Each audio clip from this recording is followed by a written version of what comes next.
আমাৰ ৰাঘৱৰ মোৰ সহ অভিনেত্ৰী মোৰ ভণ্টি মৰমৰ নিশিতা গোস্বামী জীবিতেশ মজুমদাৰ আৰু আজি নলৰা উচ্চ মাধ্যমিক বিদ্যালয় প্ৰধান শিক্ষক প্ৰমুখ্য সমূহ শিক্ষক শিক্ষয়িত্ৰীৰ লগতে সমূহ ৰাইজক মই ৰাঘৱৰ পৰিয়ালৰ তৰফৰ পৰা আন্তৰিক শুভেচ্ছা জনাইছোঁ।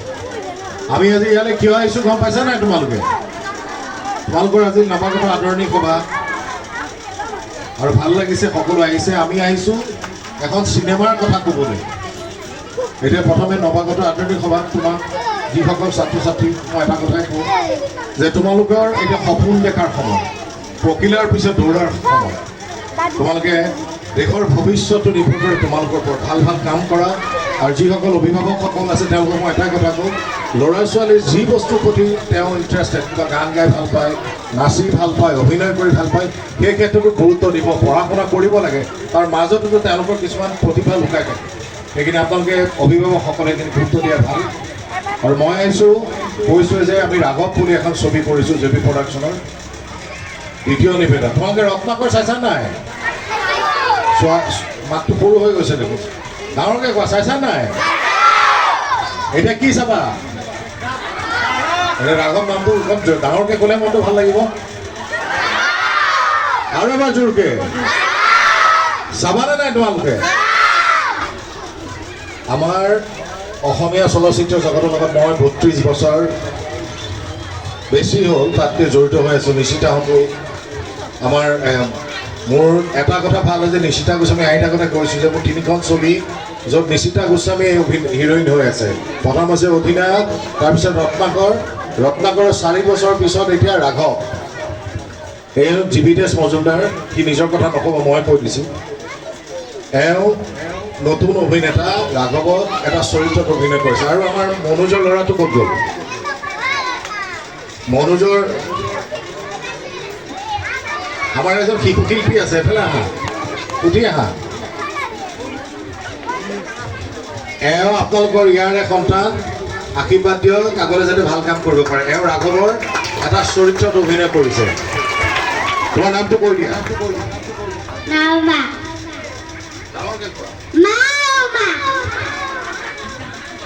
এওঁ প্ৰথমবাৰৰ কাৰণে অভিনয় কৰিছে, খুব সুন্দৰ অভিনয়। আশীৰ্বাদ কৰিব আগলৈ যাতে ভাল অভিনয় কৰিব পাৰে।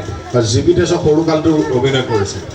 জীবিতেশ বম্বে ইণ্ডাষ্ট্ৰীৰ লগত জড়িত হৈ আছিল, বহুতকেইখন ছবিত তেওঁ এচিষ্ট কৰিছিল। ৮ বছৰ বম্বে চলচ্চিত্ৰৰ লগত জড়িত হৈ আহি প্ৰথমবাৰৰ কাৰণে এখন অসমীয়া ছবি কৰিছে আৰু ৰাঘৱত সুন্দৰ কাম কৰিছে। মই খালি এটা কথাই কওঁ যে ৰাঘৱখন অকল যতীন বৰাৰ ছবিয়ে নহয়, যেখন যতীন বৰাৰ ৰাঘৱ নহয়, ইয়াত প্ৰত্যেকজন আমি অভিনেতা অভিনেত্ৰীকে আদি কৰি এই শিল্পীজনৰো কণ্ট্ৰিবিউশ্যন আছে। চাহ দিয়া ভাত দিয়া মানুহজনৰো কষ্ট আছে। তেওঁলোকৰ সকলোৱে মিলি প্ৰায় ১২০জন মানুহে মিলি পেলাই আমি এই ছবিখন কৰিছোঁ। অসমীয়া ছবি চাব লাগে। এতিয়া হিল্লোল ভাঙি মানুহ আহিছে। জুবিন গাৰ্গৰ যেনেকৈ কাঞ্চনজংঘা, মিছন চাইনা, তাৰপিছত ৰত্নাকৰ, তাৰপিছত ডক্টৰ বেজবৰুৱা, ৰঘুপতি, এইবাৰ ৰাঘৱ। আপোনালোকক মই অনুৰোধ কৰিম, ৰঙীয়া হলত যথেষ্ট মানুহ হয়। মই যেতিয়া বহুত মানুহে হিল্লোল ভাঙি অসমীয়া ছবি চাইছে, এইটো খুব শুভ লক্ষণ। আমাক সম্বৰ্ধনা জনাই ঠিক আছে, কিন্তু আমি কাম কৰিতো আপোনালোকক দেখুৱাব লাগিব যে যতীন বৰাই কি কৰিছে বা নিশিতা গোস্বামীয়ে কি কৰিছে বা জীবিতেশে কি কৰিছে। সেই কামেৰে আপোনালোকক আমি সেৱা কৰোঁ আৰু ৰাইজে আশীৰ্বাদ দিলে সেই ছবিয়ে হওক বা সেই ভাগ্যৱান থিয়েটাৰে হওক যথেষ্ট আগুৱাই যায়। আৰু মই এইবাৰ আশাবাদী ৰাইজক অনুৰোধ কৰিম, যিসকল আছে ছবি চাওক, বিশেষকৈ ৰাঘৱ চাওক। ২৭ অক্টোবৰ আমি বিভিন্ন চিত্ৰগৃহত আমি ছবিখন ৰিলিজ দিম। মই এটা সংলাপ কওঁ, বাকীখিনি নিশ্চিতভাৱে কি অলপ কথা ক'ব যে মই ৰাঘৱ ড্ৰাইভাৰ আপোনালোকৰ মাজৰে আছোঁ। আপোনালোকৰ দৰে ময়ো বহুতৰে হাঁহি কান্দোন কান্ধত কঢ়িয়াই লৈ ফুৰোঁ মোৰ গাড়ীখনত। ৰাঘৱে আনক হহু হ'ব জানে, নিজে হাঁহিব নাজানে, নিজে কান্দিব জানে, আনক কোনোব নাজানে। তাৰ এটাই চিন্তা, মৰম বিলাই ফুৰা ভালপোৱা মানুহ হয়। কিন্তু মৰমবোৰে বাৰে বাৰে কন্দুৱাই তাক বাৰে বাৰে। তথাপি কিন্তু সি হতাশ হোৱা নাই। সি গাড়ীখন চলাই আছে, মানুহৰ হাঁহি কান্দোনবোৰ কান্ধত কঢ়িয়াই লৈ সি গৈ আছে। সেইকাৰণেতো সি ৰাঘৱ ড্ৰাইভাৰ, হয়নে? ধন্যবাদ। মই আকৌ আহিম। মই যাতে ক'লোঁ যে ৰঙিয়াৰ পৰা যথেষ্ট মানুহ হৈছে, তেতিয়া মনটো ভাল লাগিব। হ'ব নাই মানুহবোৰ? সকলোৱে চাব লাগিব দেই। বিশেষ একো নকওঁ, খালি ৰাঘৱৰ নামত এটা আশীৰ্বাদ দি হাত চাপৰিতে বজাই দিওঁ, মনটো ভাল লাগে। ধন্যবাদ। আৰু এটা কথা, মই অহা বছৰ থিয়েটাৰটো আহি আছোঁ, এইটো গম পাইছে নাই আপোনালোকে?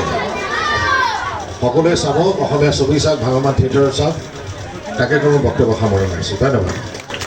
সকলোকে প্ৰথমে সম্ভাষণ জনাইছোঁ আৰু আজি নননা হাইস্কুললৈ আহি ভাল লাগিছে এই কাৰণে, কাৰণ আজি আপোনালোকৰ নৱাগত আদৰণি সভা।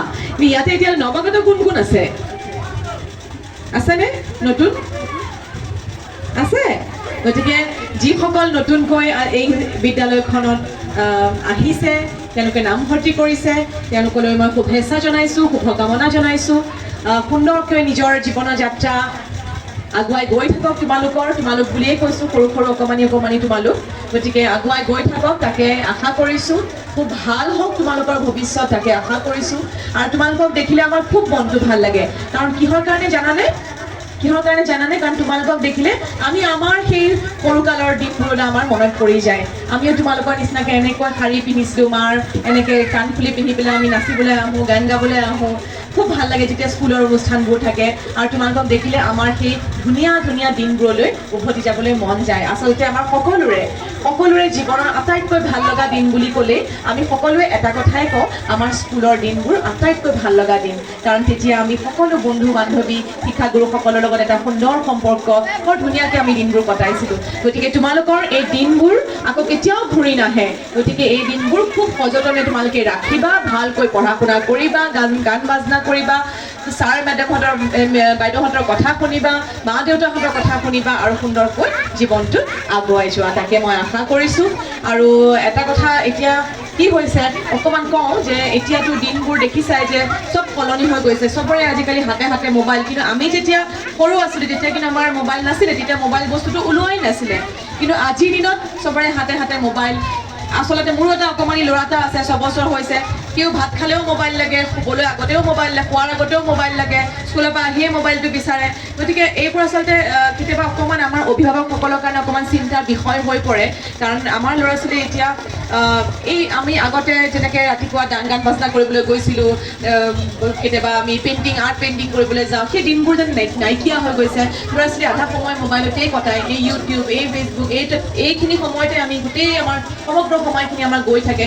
আৰু তাৰ ফলত বেলেগ একো নহয়। আচলতে মই নিজেই এতিয়া মোৰ উপায় নাই, মই মোবাইলত থাকিবলগীয়া হয়, কাৰণ মোৰ কামবোৰ কেতিয়াবা মোবাইলৰ জৰিয়তে আমি কৰিবলগীয়া হয়। কিবা সৰু সুৰা আমাৰ এডভাৰটাইজমেণ্ট থাকে, প্ৰমোশ্যন থাকে, সেইবিলাক আমি মোবাইলতে কৰিবলগীয়া হয়। কিন্তু কি হয়, তাৰ ফলত চকু খুব বিষায়, মূৰৰ বিষ হয়, গাটো বেয়া লাগে। গতিকে এইবোৰ খুব বিভিন্ন ধৰণৰ সমস্যাই দেখা দিয়ে।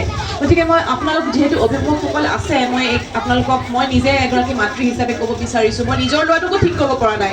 তথাপিও আপোনালোকৰ লগত চাগে এইখিনি কথা যদি মই শ্বেয়াৰ কৰোঁ বা কওঁ, মোৰ চাগে অকণমান সেইখিনি ময়ো অকণ শক্তি পাম, যে আমি আমাৰ ল'ৰা ছোৱালীখিনিক অকণমান এইটোৰ পৰা আঁতৰাই পেলাই অকণমান এফালে যদি ঢাল খুৱাওঁ, যিবোৰ আমাৰ এক্সট্ৰা কাৰিকুলাৰ এক্টিভিটি বুলি কওঁ, গানেই হওক, নাচেই হওক, কেৰাটেই হওক, খেলেই হওক, যিয়ে নহওক কিয়, এইফালে ঢাল খুৱালে কিজানি আমাৰ ল'ৰা ছোৱালী অকণমান ব্ৰেইন ডেভেলপমেণ্টটোত আৰু অকণমান বেছি ভাল হয়, তেনেকুৱা ধৰণৰ মোৰ বিশ্বাস আচলতে।